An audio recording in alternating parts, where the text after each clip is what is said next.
தாய் தமிழ் உறவுகளுக்கு வணக்கம். முன்னாள் முதலமைச்சர் காலமானார். புதுச்சேரி மாநில முன்னாள் முதலமைச்சர் எம்.டி.ஆர். ராமச்சந்திரன் வயது மூப்பால் காலமானார். இவர் புதுச்சேரி மாநிலத்தின் மூத்த அரசியல் தலைவராவார். திமுக, அதிமுக, காங்கிரஸ் ஆகிய கட்சிகளில் பயணித்தவர்.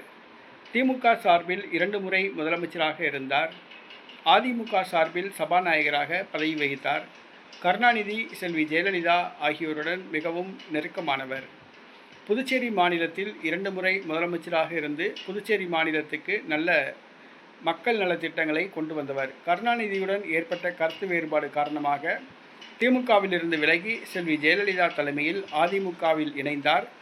பின்பு அதிமுக சார்பில் சபாநாயகராக தேர்வு செய்யப்பட்டார். பின்பு தன்னுடைய பதவியை காப்பாற்றிக் கொள்வதற்காக காங்கிரஸ் கட்சியில் அவர் தன்னை இணைத்து கொண்டார். வயது மூப்பால் எம்.டி.ஆர். ராமச்சந்திரன் காலமாகிவிட்டார். அவருடைய மறைவுக்கு தமிழக மக்கள் மற்றும் புதுச்சேரியில் உள்ள தமிழ் மக்கள் கண்ணீர் அஞ்சலியை செலுத்துகின்றனர். அவர் ஒரு தமிழ் குடியை சார்ந்தவர் ஆவார்.